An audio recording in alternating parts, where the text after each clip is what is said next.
लोगों को समझाने का प्रयास किया, क्योंकि जो प्रतिनिधित्व है वो लोकतंत्र का प्राण तत्व होता है। यदि प्रतिनिधित्व गलत है तो लोकतंत्र का प्राण तत्व ही गलत हो जाएगा, तो लोकतंत्र वजूद में नहीं आ सकता। इसलिए बाबा साहब अम्बेडकर शुरू से लोकतंत्र को जीवित करने के लिए सक्रिय रूप से उसकी व्यवस्था लागू करने की कोशिश कर रहे थे, क्योंकि आज़ादी के आंदोलन का नेतृत्व ब्राह्मणों के हाथ में था। यानी बाल गंगाधर तिलक के हाथ में था, उसके बाद गांधी जी के हाथ में था, और गांधी जी वर्ण व्यवस्था में तीसरे वर्ण के वैश्य लोग व्यक्ति है। आपके बिहार में एक बड़ा कंफ्यूजन है। वो कंफ्यूजन क्या है? यदि बनिया कहा जाए तो बनिया जो है वो मोस्ट बैकवर्ड होता है। अगर गांधी जी को बनिया कहा गया तो मोस्ट बैकवर्ड क्लास को लगता है अरे तो हमारा आदमी है।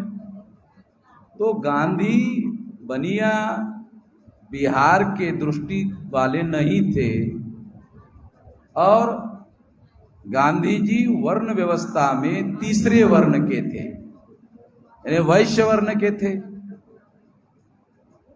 तो बिहार में यदि हम बनिया कहे तो महाराष्ट्र में बनिया शब्द का अर्थ होता है गाली। गाली है, यानी मूर्ख बनाने वाला। बनिया का मतलब मूर्ख बनाने वाला। तो ये गांधी जी के लिए शब्द उपयोग में लाया जाता है महाराष्ट्र में। तो ये गांधी जी वैश्य वर्ण के थे, यानी तीसरे वर्ण के थे, पिछड़े वर्ग के नहीं थे। गांधी जी पिछड़े वर्ग के नहीं थे और ना ही अति पिछड़े वर्ग के थे, मगर बिहार में ये भ्रांति फैली हुई है। और इस वजह से भी बड़ी समस्या है। भ्रांति कॉन्शियसली जानबूझकर फैलाई जाती है ताकि उनको समर्थन करने वाले लोग मिल जाए। तो ये भी बात हम लोगों को समझना होगा। तो गांधी जी ने बाबा साहब आम्बेडकर की जो प्रतिनिधित्व की बात है उसे नॉमिनेटेड रिप्रेजेंटेशन में कन्वर्ट किया, और आज़ाद भारत में भी आज भी नॉमिनेटेड रिप्रेजेंटेशन ही लागू है। और नॉमिनेटेड रिप्रेजेंटेशन से कोई भी व्यक्ति लोकतंत्र में लोगों का प्रतिनिधित्व नहीं कर सकता, मगर प्रतिनिधित्व करने का तमाशा जरूर कर सकता है। तो तमाशा हो रहा है, प्रतिनिधित्व नहीं हो रहा है, पहली बात। दूसरी बात, ये बात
आपको ब्राह्मण विदेशी है ये समझाने के लिए विज्ञान तो कहता ही है।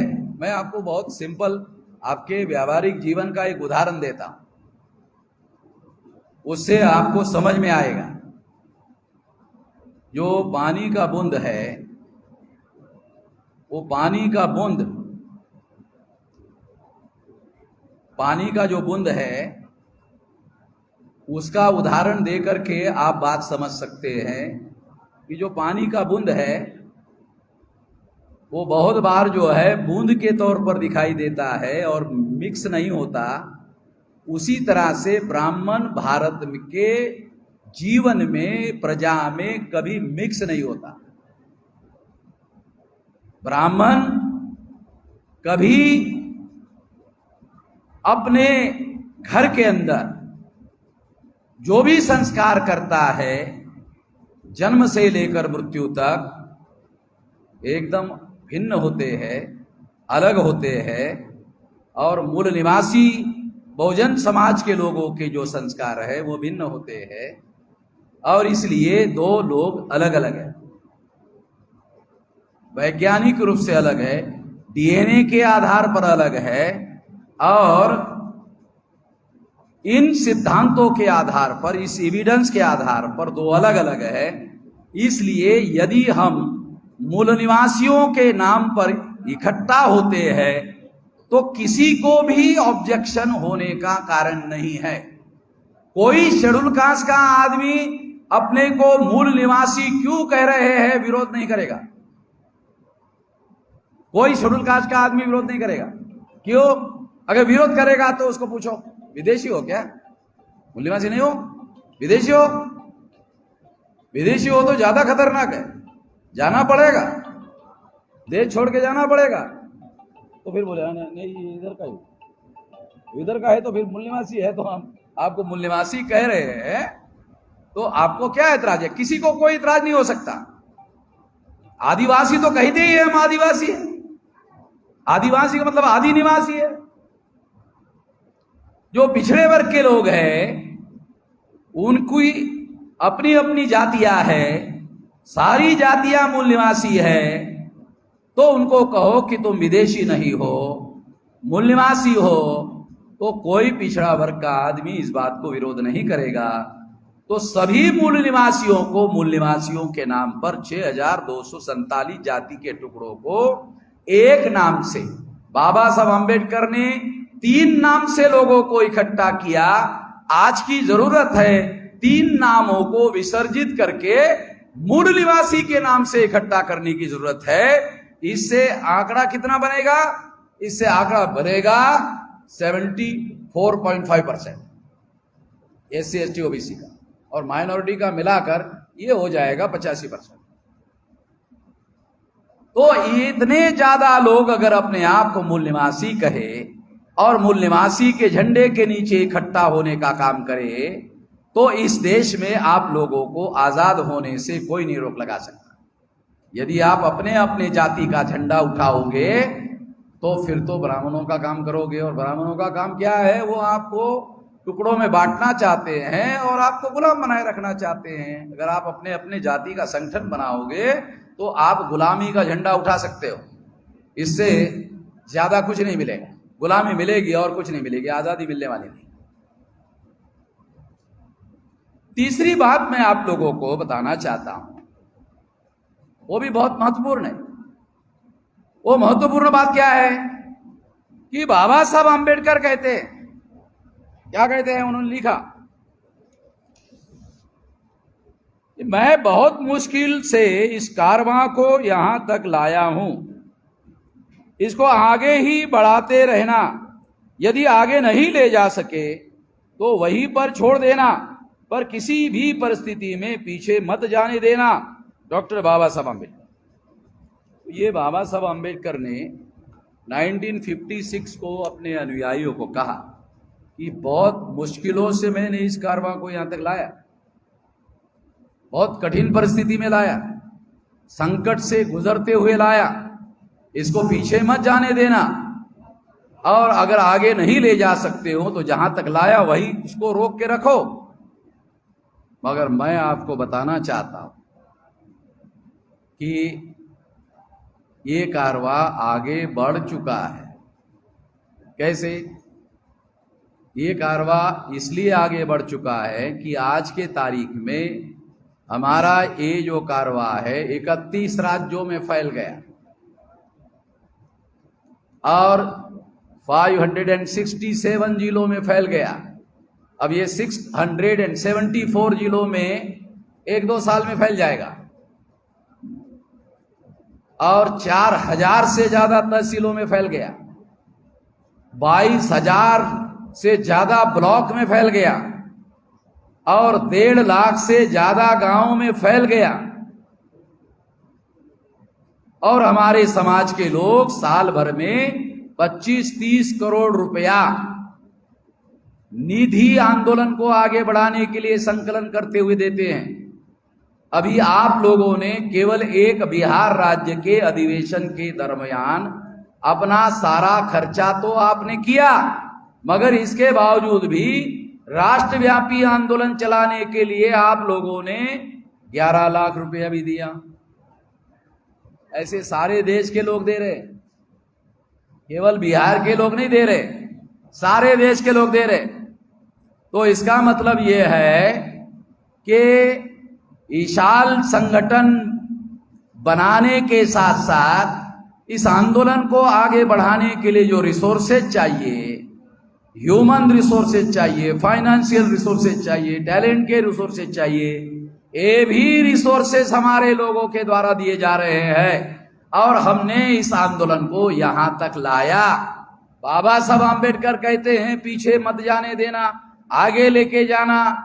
तो अब ये 31 राज्यों में फैल गया है, तो ये पीछे जाने का मामला खत्म हो गया। मैं खास बात आप लोगों को बता रहा हूं, ये पीछे जाने का मामला खत्म हो गया। जहां है वहां रोक देना नहीं, नहीं नहीं, आगे बढ़ाना है। इसको आगे बढ़ाने का काम किया गया है। बाबा साहब आम्बेडकर के आदेश के अनुसार, उनके इच्छा के अनुसार, वो चाहते थे कि उनके अनुयायी, उनके डिसाइपल इस कारवा को आगे बढ़ाए। वो चाहते थे, उन्होंने ऐसा लिखा, ऐसे आगे बढ़ाओ। तो हम वो लोग हैं बामसेब के, आगे बढ़ा रहे, पीछे नहीं। बाबा साहब आम्बेडकर को अपने जीवन में कभी 25-30 करोड़ रुपया हमारे लोगों ने नहीं दिया। आप लोगों को मालूम नहीं, मुझे मालूम है, मगर बामसेब के द्वारा जो आंदोलन चल रहा है उसको 25-30 करोड़ रुपया साल में आप लोगों के द्वारा सारे देश भर में दिया जा रहा है। तो मामला पीछे नहीं, मामला जहां है वहां भी नहीं, मामला आगे के ओर जा रहा है। और इसमें 300-400 पूर्णकालीन कार्यकर्ता काम कर रहे हैं। अभी कार्यकर्ता मुझे यहाँ स्टेज पर मिला, कहने लगा कि मैं भी पूर्णकालीन कार्यकर्ता सारा समय देना चाहता हूं। तो जो देना चाहते हैं सारा समय, उसके लिए थोड़ी रुकावट है आंदोलन के लिए। तो ऐसे और बहुत सारे 300-400 लोग हैं सारे देश भर में। जैसे मैंने सेंट्रल गवर्नमेंट की नौकरी छोड़ करके ये काम 86 से पहले शुरू किया था। तो इस तरह से ये काम जो है हम लोगों ने शुरू किया और यहां तक फैलाया है। तो इसलिए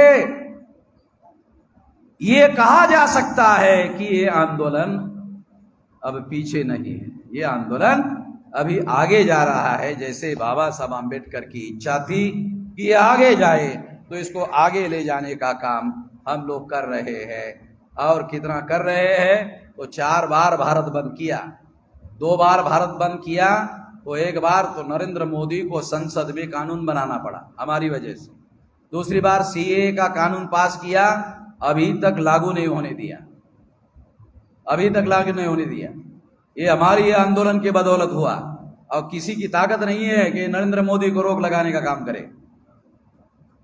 हमने ही रोक लगाई, किसी ने रोक नहीं लगाई। और ये एक वजह है कि वो हमारे आंदोलन को तोड़फोड़ करने के लिए कोशिश कर रहे हैं। देखो, आरएसएस के लोग क्या सोचते हैं, विश्व हिंदू परिषद के लोग क्या सोचते हैं, बीजेपी के लोग क्या सोचते हैं जानते हो? ये सोचते हैं कि केंद्र सरकार हमारी है, प्रधानमंत्री हमारा है, 303 से ज्यादा मेंबर पार्लियामेंट हमारे हैं, कई हजार एमएलए सारे देश भर में हमारे हैं, 17 राज्यों के मुख्यमंत्री हमारे हैं या समर्थक है, और कई एमएलए हमारे हैं, कई विरोधी पार्टी के नेता हमारे हैं, सारा का सारा हमारा है, सब कुछ हमारा है, ये सारा का सारा हमारा है। मगर भारत बंद वामन मेश्राम का है, ये सारा हमारा है, भारत सरकार हमारा है, प्रधानमंत्री हमारा है, 303 एमपी सांसद हमारे हैं, 17 राज्यों के मुख्यमंत्री हमारे हैं, मगर भारत बंद वामन मेश्राम का है। बहुत दुखदायी बात है। किसके लिए? उन लोगों के लिए जो ये कहते कि साला सरकार हमारी है, इतना सारा हमारा है, और भारत बंद साला वामन मेश्राम का है, कुछ कर नहीं सकते, उसके पास इतनी बड़ी संगठन शक्ति है, इतनी बड़ी ताकत है। तो आप लोगों के साथ और सहयोग से इतना बड़ा विशाल संगठन बन गया।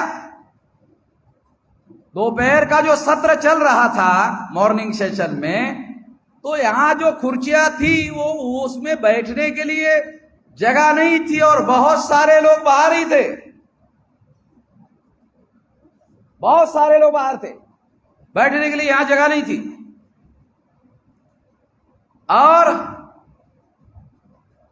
मैं थोड़ा यहां हमारे कार्यकर्ताओं को टेलीफोन कर रहा था, आओ क्या है, थोड़ा 10 मिनट के बाद आ जाओ। फिर कहा आओ क्या, थोड़ा 15 मिनट बाद आ जाओ। फिर कहा आओ क्या, कहा कि नहीं 20 मिनट बाद आ जाओ। फिर मैंने निर्णय किया, पूछा 2-4 लोगों को कि हॉल में कितने लोग हैं,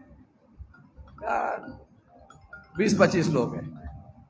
तो मैंने कहा फिर मुझे जाना जरूरी है। मैं आया तो फिर हॉल आधे से ज्यादा भर गया। तो मुझे पता चला कि लोग मेरी राह देख रहे हैं, और कुछ लोगों का मिसअंडरस्टैंडिंग हो गया कि मैं चला गया, अब आने वाला नहीं हूं। इस वजह से लोग बहुत बाहर तक लंबी रांग लगा करके मुझे मिल रहे थे, कहाँ जा रहे हो? नहीं तो हम तो यही सोचे थे कि आप आने वाले नहीं, इसलिए हम जा रहे हैं। जब आप आ ही नहीं रहे तो फिर वहां जाने का क्या मतलब है? तो इसलिए मैं आपको बता रहा हूं कि फिर मैं आया, और फिर इस तरह से लोग जो है बड़ी संख्या में आज यहां उपस्थित है। मैं आपको बताना चाहता हूं कि हमारा ये जो आंदोलन है सारे देश भर में, ये बहुत बड़े पैमाने पर फैला हुआ है। तो इसमें हमारे दुश्मनों को ऐसा लग रहा है कि अगर ये कारवां इसी तरह से आगे बढ़ता रहा तो उन लोगों को बहुत मुश्किलों का सामना करना पड़ेगा। मैं आपको स्टैम्प पेपर पर लिखवा दे सकता हूं, 10 साल है उन लोगों के लिए, 10 साल, 10 साल, ज्यादा नहीं, 10 साल में इन लोगों का बंदोबस्त कर देंगे। 10 साल में 20 बार भारत बंद होगा, और कोई SC ST OBC माइनॉरिटी का आदमी जो है उसके समर्थन में नहीं रहेगा, हमारे समर्थन में रहेगा। और इस तरह से 10 साल में हमारे लोग आजाद होंगे, और 10 साल में हमारे लोग हुक्मरान हो जाएंगे। इतनी बड़ी ताकत हम लोगों ने निर्माण की। अब दोपहर में ये सब्जेक्ट है मूल निवासी Bahujan Samaj, SC ST OBC minority में इत्तेहाद एकता कायम किए बगैर उनको शैक्षणिक, सामाजिक, आर्थिक, राजनीतिक समस्याओं का समाधान संभव नहीं है। तो एकता के बारे में तो पहले ही बोल चुका हूं मैं। एकता के बारे में मैंने पहले ही आप लोगों को बोल दिया है कि ये जो एकता है, ये हम लोगों को जाति जाति संगठन नहीं बनाना है, हम लोगों को मूल निवासी के नाम पर संगठन बनाना है। तो सारे देश की एकता पैदा हो जाएगी, ऐसा हमको करना होगा। दूसरा, OBC की जाति आधारित जनगणना किए बगैर उनके संवैधानिक अधिकार शैक्षिक, सामाजिक, आर्थिक, राजनीतिक को दिलाना संभव नहीं है। मैं आपको कहना चाहता हूं कि देश में बैकवर्ड क्लासेस के मुख्यमंत्री कई राज्यों के। अब देखो, बिहार का मुख्यमंत्री बैकवर्ड है, उप मुख्यमंत्री वो भी बैकवर्ड है, राजस्थान का मुख्यमंत्री अशोक गहलोत माली ज्योतिराव फुले की जाति का है, वो भी बैकवर्ड है। मध्य प्रदेश का मुख्यमंत्री शिवराज सिंह चौहान, ये भी किसान जाति का, ओबीसी का, किराड़ जाति का है। तो देश में बैकवर्ड क्लासेस के बहुत सारे मुख्यमंत्री है। ये महाराष्ट्र में जो शिंदे बना, एक कुर्मी, कुणबी, मराठा है, ये शिंदे महाराष्ट्र का अभी जो बना। तो इस तरह से ऐसे बहुत सारे मुख्यमंत्री तमाम बैकवर्ड क्लासेस के हैं, मगर बैकवर्ड क्लासेस की सामाजिक, आर्थिक, राजनीतिक समस्याओं का समाधान नहीं हो रहा है।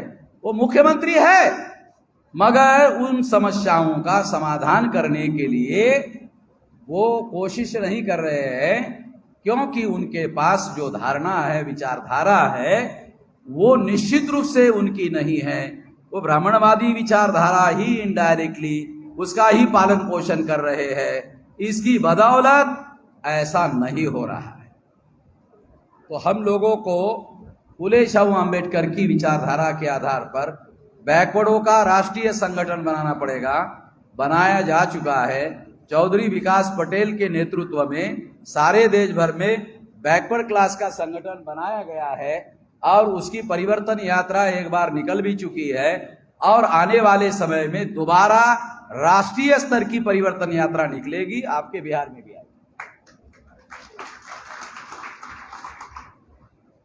आखिरी विषय है 100% आरक्षण लागू किए बगैर आरक्षण की समस्या का समाधान नहीं हो सकता।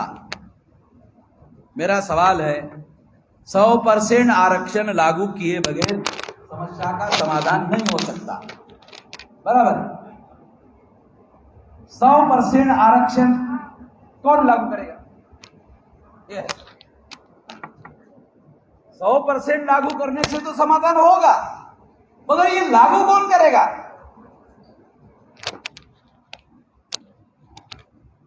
100% आरक्षण लागू होने से समस्या का समाधान हो जाएगा, मगर ये 100% लागू कौन करेगा? यानी एक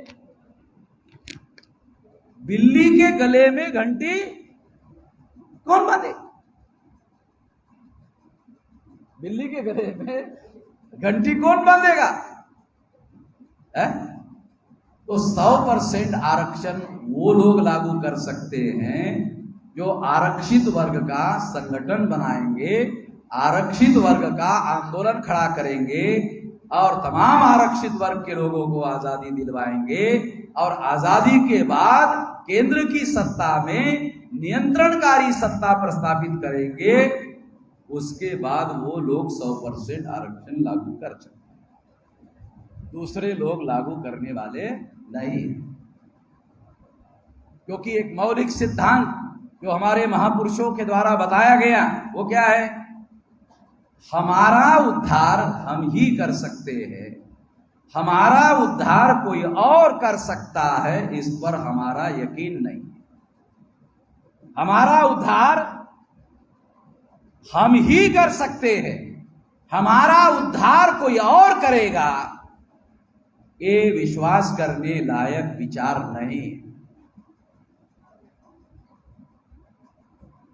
तो इसलिए हमें खुद अपने लोगों को जगाना होगा और जगे हुए लोगों को जोड़ना होगा, जोड़कर शक्ति का निर्माण करना होगा और शक्ति का उपयोग और प्रयोग करके अपनी आजादी, अपनी मुक्ति हासिल करनी होगी और समस्याओं का समाधान करना होगा।